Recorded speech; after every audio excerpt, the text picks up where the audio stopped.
hablar de esto y de otros muchos temas, está con nosotros en la tarde de hoy la fiscal general de Venezuela, Luisa Ortega Díaz, que por segunda vez nos concede esta entrevista. Fiscal, buenas tardes, gracias por acompañarnos. Gracias a ti por la invitación y muy buenas tardes para todos los que nos están escuchando. Yo tengo un temario amplio para que conversemos en la tarde de hoy, pero dada la información de Oliver Fernández, a mí me gustaría preguntarle, ¿variaron las condiciones en Venezuela para que la oposición vaya a un nuevo proceso electoral?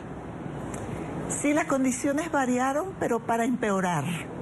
O sea, la situación crítica, la crisis humanitaria, la tragedia que vive el pueblo de Venezuela, la sociedad venezolana, ha empeorado. Entonces, sí, pudiéramos decir que cambiaron las condiciones, pero no para mejorar, ni para estar hablando de negociaciones, porque en un diálogo, yo soy demócrata y me gusta indudablemente que la gente se entienda y en cualquier circunstancia hay que sentarse a dialogar.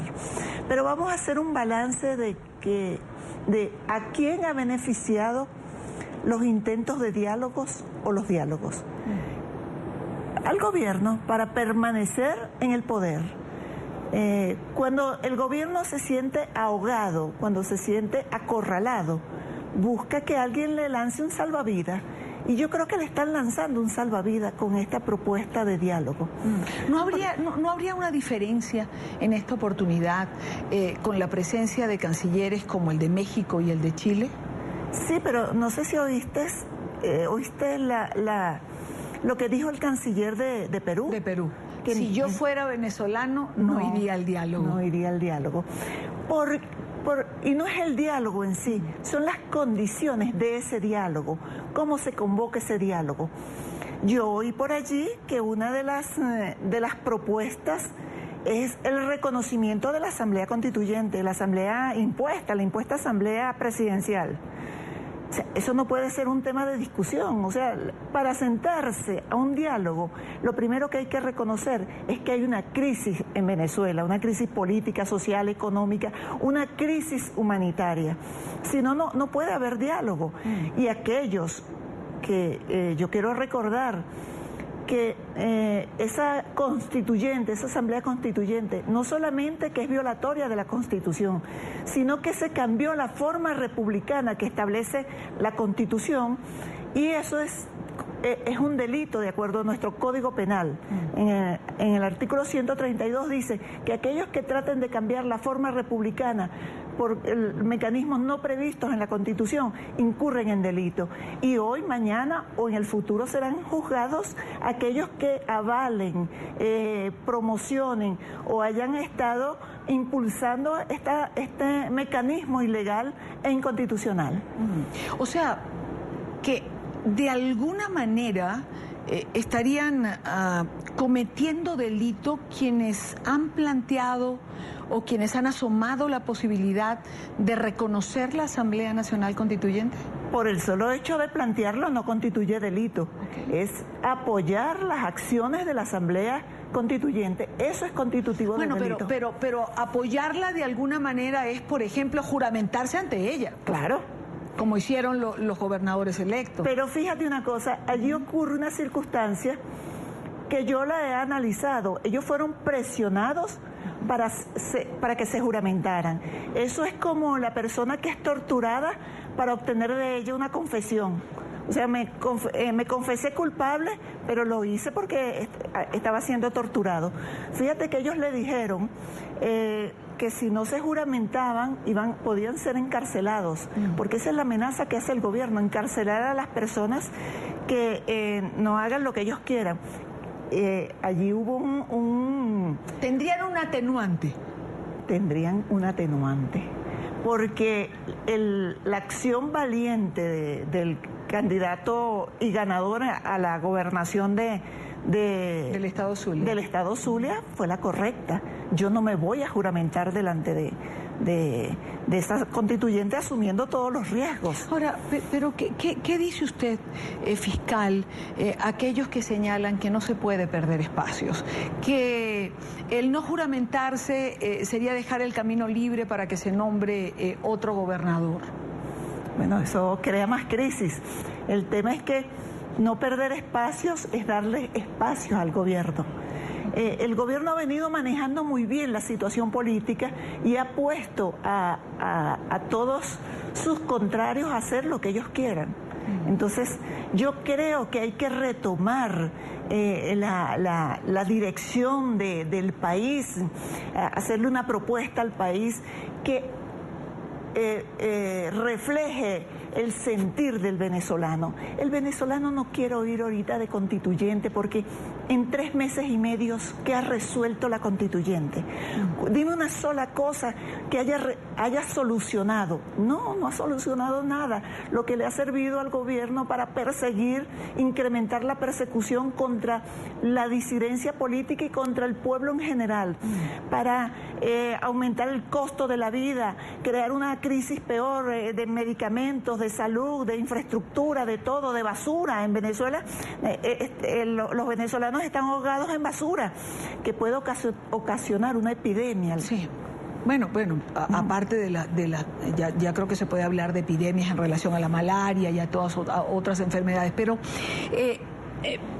puntualicemos en el diálogo planteado para República Dominicana. ¿Para usted es un error? Es que el diálogo o la mesa de negociación, o lo que se ha planteado, este encuentro que se ha planteado en República Dominicana. No, yo no voy a decir que es un error. Debe señalarse primero cuáles son los puntos que se van a discutir. Bueno, le puedo decir algo. Ajá. El gobierno no acepta hasta ahora que se hable de la crisis humanitaria y de la falta de medicamentos. Entonces en esas condiciones yo no aceptaré ir a un diálogo.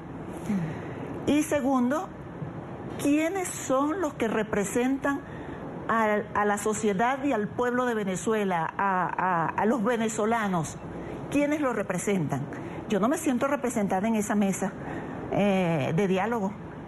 Y estoy segura, de acuerdo a lo que las interacciones que tengo con grupos de venezolanos, ellos no se sienten representados allí. Ahí tiene que estar las ONG, los estudiantes que no estén alineados con ningún partido político, debe estar la iglesia, deben estar las academias intelectuales. Pero lamentablemente quienes están sentados allí, además de que el gobierno les está imponiendo las condiciones, no representan el sentir venezolano. Eso han dicho sectores de la oposición. Lo ha dicho, por ejemplo, Antonio Ledesma, que está fuera de Venezuela. Y eso me lleva a plantearle este tema que me parece también importante.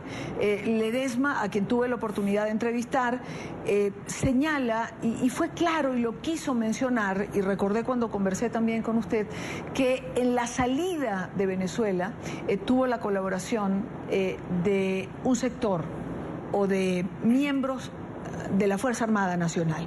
Usted también me lo comentaba cuando tuve la oportunidad de entrevistarla. Eso demuestra una vez más, fiscal, que no hay un bloque, que no es cierto que la Fuerza Armada está compacta alrededor de Nicolás Maduro. Mira, primero que la Fuerza Armada Nacional debe estar al servicio de la nación y no al servicio de un partido político. Y eso es lo que ha ocurrido, pero no es toda la Fuerza Armada, es el alto mando.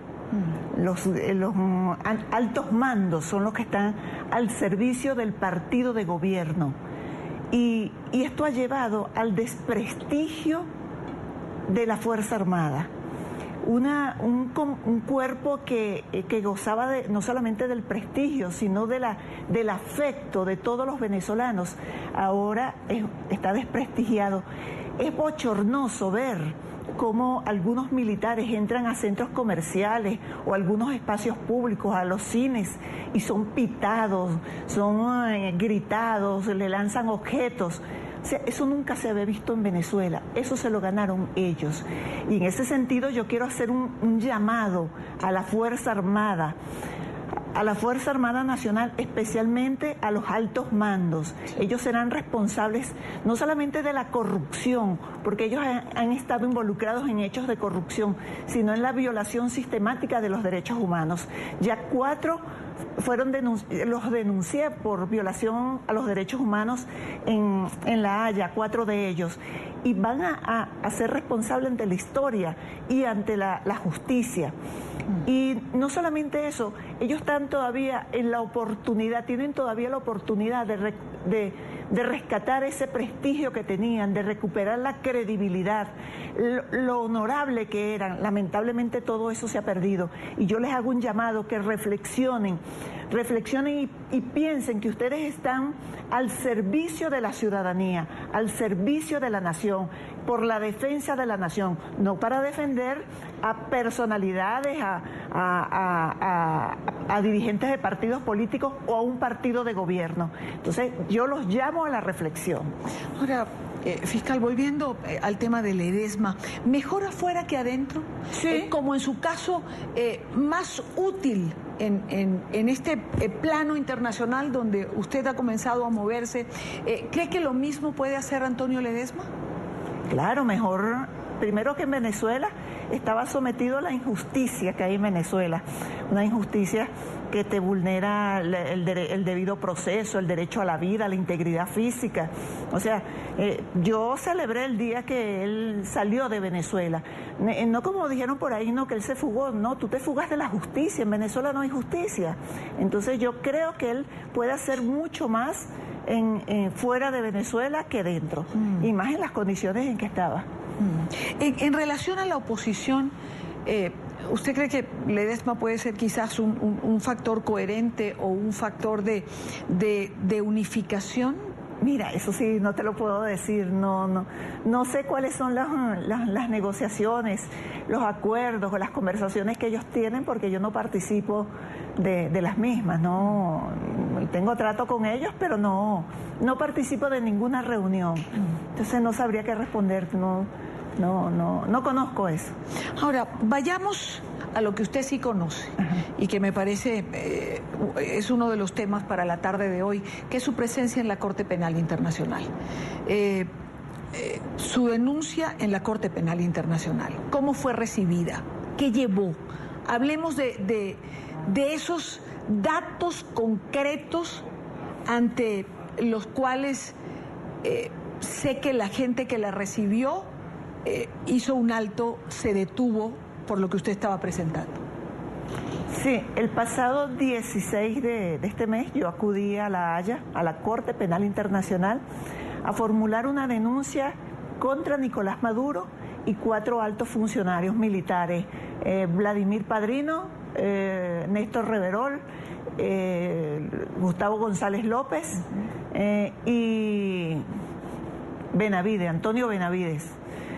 Yo los denuncié por crímenes de lesa humanidad. Eso es por la violación sistemática de los derechos humanos en Venezuela. La importancia de la denuncia que yo presenté no está en la denuncia en sí, sino en los anexos que incorporé en esta denuncia. Allí, con exactitud, nosotros cedimos 1.663 elementos de prueba. Entre ellos se destacan protocolos de autopsia, comparaciones balísticas, experticias químicas, reconocimientos médico-legal, inspecciones, fijaciones fotográficas y entrevistas. Yo creo que no tengo conocimiento de otra denuncia que se haya formulado en estas condiciones, es decir, con tantos elementos de prueba que demuestran lo que yo estoy afirmando allí. Yo dije que había una violación sistemática de los derechos humanos, que había una política como política de Estado, la violación de los derechos humanos, que se quería hacer una limpieza social, una racia a determinados sectores, y yo cada una de las afirmaciones que hice consignaba elementos que demostraran eso. Claro, esto es solo una muestra de los grandes casos, porque yo denuncié que durante 2015 asesinaron a 1.777 personas. Fueron asesinados por funcionarios de los cuerpos de seguridad del Estado. En el año 2016 fueron 4.667.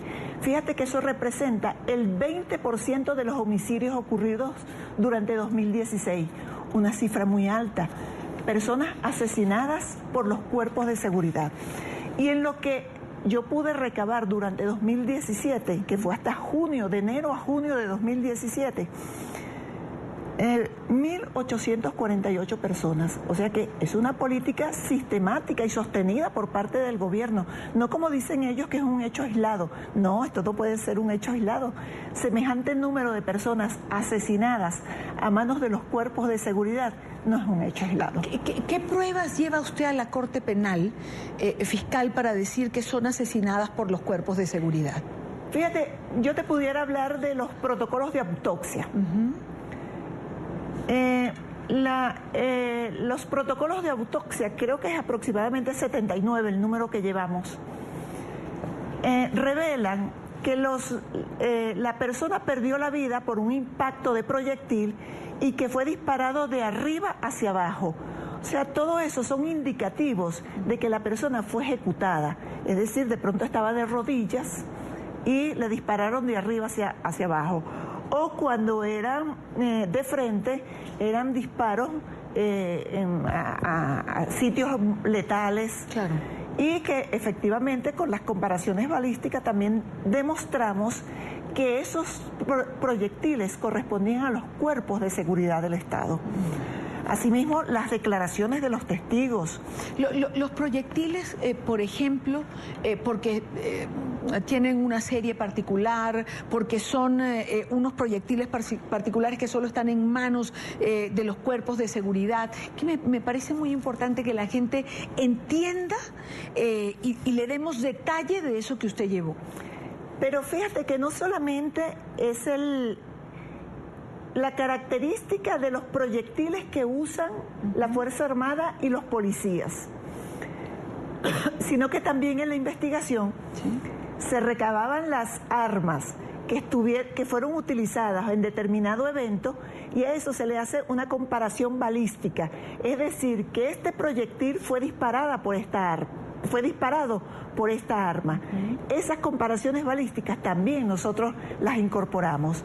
Es decir, que logramos demostrar que el proyectil con que perdió la vida la persona, además de pertenecer a un cuerpo determinado, que son proyectiles utilizados por la fuerza pública, ya sea la Fuerza Armada o los cuerpos policiales, también se logra demostrar que fue disparado por determinada arma, porque eso hay un estudio científico que tú puedes perfectamente demostrar por las trazas que deja el proyectil en el arma.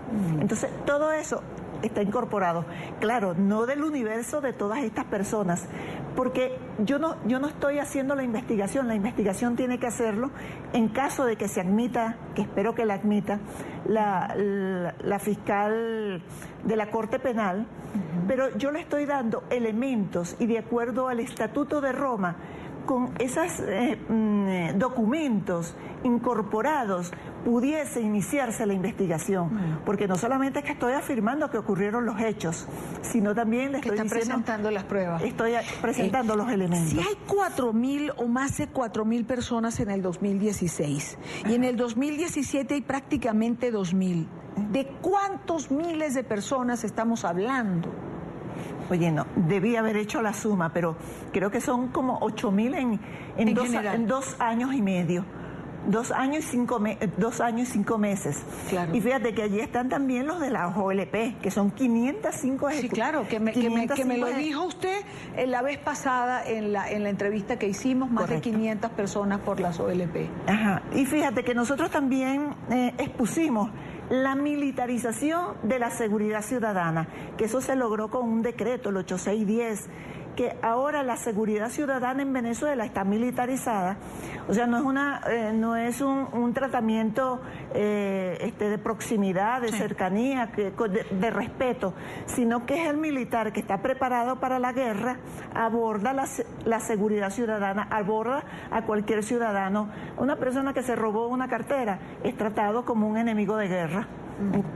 Por decirte un caso así pequeño, un arrebatón es tratado como un tema de guerra. Entonces los militares, ¿para qué están preparados para la guerra? Para derrotar al enemigo, y así están tratando a los ciudadanos. Y por eso, en el marco de las manifestaciones, porque esa resolución incorporó también que en las manifestaciones se puede usar armas de fuego.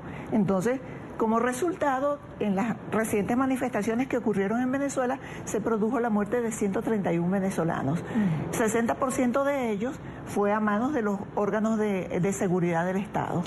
Fiscal, ¿hay algún tiempo estimado en que le den la respuesta si se admite en la Corte Penal Internacional? No hay un tiempo estimado, pero yo confío en la buen criterio para evaluar no solamente el contenido de la denuncia, sino también los elementos probatorios que se consignaron.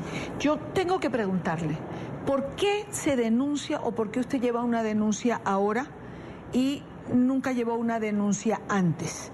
Digamos, de antes de 3 años, usted me habla 15, 16, 17. ¿Antes este tipo de delitos no se cometía? Fíjate que en la resolución 8610 la pusieron en vigencia en enero de 2015. La primera que hizo objeciones a esa resolución fue la fiscal general. Y visto que no todas las opiniones que yo daba y las manifestaciones que hacía en contra de esa resolución no fueron oídas, yo dirigí una comunicación al ministro de la Defensa, Vladimir Padrino López, donde le expuse las razones por las cuales era inconveniente esa resolución y que era violatoria de los derechos humanos. Ese es uno de los elementos probatorios que yo consigno, es decir, no de ahora, sino que desde enero de 2015 yo vengo señalando que hay una adopción de medidas para violar los derechos humanos, para generar como política de Estado la violación de los derechos humanos. Y por supuesto yo seguí investigando, pero siempre me encontraba con obstáculos. Yo te puedo señalar un caso. ¿Sí? Yo cité para imputar a Antonio Benavides Torres, cuando era comandante de la Guardia Nacional. Lo citamos a las 9 de la mañana para imputarlo por violaciones a los derechos humanos. A las 2 de la tarde ya el Tribunal Supremo de Justicia, no, mentira, lo ascendieron a un cargo. Sí. Y el Tribunal Supremo de Justicia en ese mismo día dicta una sentencia que ese ciudadano tiene privilegios y que no puede ser imputado, que necesita un antejuicio de mérito. Otra de las cosas que yo te puedo decir, yo no sé si tú recuerdas una tanqueta de la Guardia Nacional que arremetió contra un grupo de estudiantes. Sí. Y le pasó por encima a uno de ellos. Bueno, el fiscal que llevaba el caso citó a esa persona, a ese funcionario que estaba manejando la tanqueta para imputarlo, e inmediatamente el Tribunal Supremo de Justicia dijo que se les estaban violando los derechos humanos al conductor de la tanqueta, porque el Ministerio Público lo estaba citando para imputarlo. Entonces fueron una serie de obstáculos. Recuerdo el caso perfectamente. Me queda poco tiempo. El secretario general de la Organización de Estados Americanos, Luis Almagro, ha dicho en distintas entrevistas, ha apoyado su denuncia, ha dicho que esto es bueno además para el propio proceso de la OEA y le ha dado además importancia por haber usted formado parte del gobierno.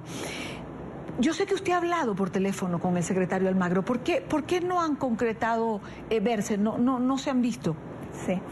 Mira, primero que yo te quiero señalar que Luis Almagro, el secretario general de la OEA, ha sido un gran luchador por la democracia en Venezuela, por la restitución del Estado de Derecho y las libertades. Y eso para mí es, le estaría agradecida eternamente. Y él ha estado recorriendo distintos países del mundo denunciando lo que está pasando en Venezuela. Por supuesto que esto nos ha acercado muchísimo. Yo tengo comunicación permanente con él por alguna razón, o sea, la agenda de él y la agenda mía no hemos coincidido, pero ya estamos haciendo planes para encontrarnos próximamente. Y por supuesto, lo apoyaré en la lucha que él tiene y yo he sentido de parte de él apoyo hacia la lucha que yo tengo por rescatar a Venezuela de esta tragedia que está viviendo. Igual que apoya también al Tribunal Supremo de Justicia en el exilio, que ya ha producido algunas sentencias. Fiscal, ¿qué valor tienen estas sentencias? el valor y el reconocimiento que los distintos estados le den. Una de las cosas que yo planteo en cada una de mis visitas que yo hago a los distintos países es la necesidad del reconocimiento, primero de la fiscal general, el reconocimiento del tribunal. Si los estados reconocen, rechazan lo que está pasando en Venezuela, desconocen la Asamblea Constituyente, deberían hacer un reconocimiento de las autoridades, las verdaderas autoridades legítimas. En ese sentido, yo solicité incluso una acción referida al arco minero, que es espantoso. Mira, sí, es espeluznante las fotos que se ven sobre lo que está ocurriendo en el estado Bolívar con el arco minero. Yo solicité intenté una acción y ellos solicitaron unas medidas. Yo espero que cada uno de los gobiernos de estos países que reconocen lo que está pasando en Venezuela y desconocen la Asamblea Nacional Constituyente, adopten las medidas solicitadas por este tribunal. Se me hace corto el tiempo siempre. Una última pregunta. ¿Qué ha pasado con las pruebas que usted llevó, los documentos que llevó a países como México, Brasil? Estamos esperando. Por cierto que yo en un día pasado saqué un video y referido al tema de Odebrecht. Sí. Incluso los funcionarios, ellos no son funcionarios, los directivos de Odebrecht pidieron a la Fiscalía de Brasil que me prohibieran que yo mostrara las evidencias que tengo en mis manos. Y eso que mostré ahí es pequeño para todo lo que hay en el expediente. Pues habrá que esperar los procesos y el curso de los mismos para saber exactamente el peso que ha tenido las pruebas que ha llevado la fiscal de Venezuela a estos países, Luisa Ortega Díaz. Como siempre, fiscal, gracias por habernos acompañado, gracias por estar aquí en NTN 24 y en la tarde. A ti.